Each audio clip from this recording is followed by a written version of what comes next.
एक गांव में एक गरीब रिक्शा वाला रहता था। उसका नाम कन्हैया था। धूप और बारिश में भी बहुत मेहनत करके वो रिक्शा चलाता था। फिर भी उसे पैसे ज्यादा नहीं मिलते थे, इसीलिए वो किसी न किसी दिन एक ऑटो खरीदने के लिए सोचता था। उसी गांव में मुन्ना नाम का एक ऑटो वाला रहता था। वो हरदम कन्हैया का मजाक उड़ाते रहता था। एक दिन ऑटो स्टैंड में कन्हैया मुन्ना दोनों खड़े थे। इतने में एक पैसेंजर वहां पर आया। वो कन्हैया से बात करके रिक्शा छेड़ने ही वाला था। रुकिए सर, रुकिए। 50 रुपए देकर रेलवे स्टेशन के लिए उस खटारा रिक्शा पे क्यों जा रहे हो? मेरे ऑटो पे चढ़िए सर, 60 रुपए में ही मैं आपको स्टेशन छोड़ दूंगा। पैसेंजर उसके ऑटो पे चढ़ जाता है।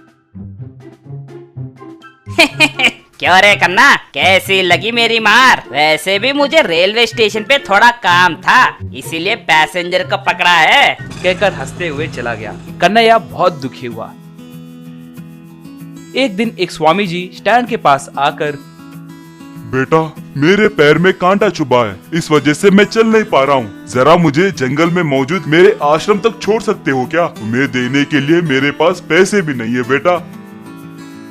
क्या तुम्हारे पास पैसे नहीं है? अरे जाओ भाई जाओ, सुबह सुबह कहाँ से आ जाते हैं? तुम्हें छोड़े तो मुझे क्या मिलेगा सिवाय राख के? जाओ जाओ। रे, बुजुर्गों से ऐसे बात करते हैं क्या? आप आइए स्वामी जी, मैं आपको छोड़ दूंगा। ऐसे उन्हें रिक्शा पे बिठाकर कन्हैया धूप में रिक्शा चलाते हुए जंगल के आश्रम के पास स्वामी जी को छोड़ देता है।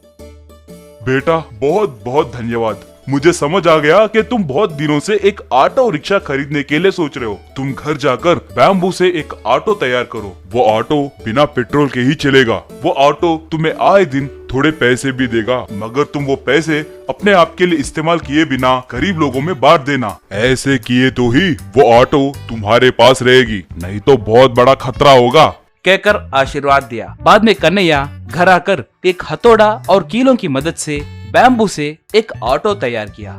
ऐसे एक बैम्बू ऑटो तैयार हुई। जब वो ऑटो को चलाते हुए जा रहा था, तब सारे लोग आश्चर्य में पड़ गए। ऑटो स्टैंड के पास खड़ा मुन्ना उसे देखकर दंग रह गया। वहाँ पर आए पैसेंजर से कन्हैया, सर आइए सर आइए, इस ऑटो में चढ़े तो कड़ी धूप में भी ऊटी के जैसे ठंडक मिलेगी। आपकी मर्जी आए जितने पैसे दीजिए सर, चढ़िए सर चढ़िए, बैम्बू ऑटो, कहकर पुकारने लगा। ऑटो देखने में अजीब और नया होने के कारण लोग बैम्बू ऑटो में ही चढ़ने लगे। अगले दिन जब कन्हैया और उसकी पत्नी ऑटो को देखे तो वो दंग रह गए, क्योंकि आधे ऑटो को पैसे लगे हुए थे। हाँ, इतने सारे पैसे, अब इन पैसों से अपनी सारी मुश्किलें खत्म हो जाएंगी। नहीं री, हम इन पैसों का इस्तेमाल नहीं कर सकते। स्वामी जी हमारे जीने के लिए सिर्फ इस ऑटो को ही दिए, मगर इन पैसों को गरीबों में बांटने के लिए बोले थे, नहीं तो आगे चल के बहुत परेशान होंगे कहकर भी बोले थे। हमें वचन को निभाना है, कहकर पैसे निकालकर एक बोरी में डाला। उन पैसों को लाकर गांव के गरीबों में बांटने लगा।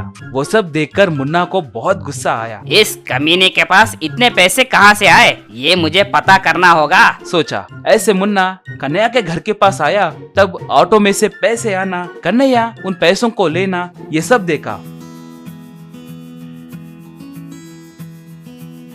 मुन्ना उस रात कन्हैया के घर में आकर उस बैम्बू ऑटो रिक्शा को चुराया। अगले दिन सुबह ऑटो को गायब हुआ देख कन्हैया और उसकी पत्नी बहुत घबरा गए।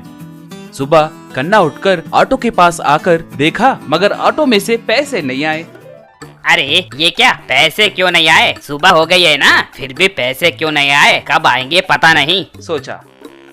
रे नीच कमीने, तुम जितना भी इंतजार कर लो, तुम्हें पैसे नहीं मिलेंगे रे। तुम्हारे जैसे नीच आदमी को जरूर सबक सिखाना पड़ेगा, कहकर उसे जोर से टक्कर मारी। बस मुन्ना उछलकर बहुत दूर जाकर गिरा। ऑटो फिर से कन्हैया के घर पर आई। उसे देखकर कन्हैया और उसकी पत्नी बहुत खुश हुए।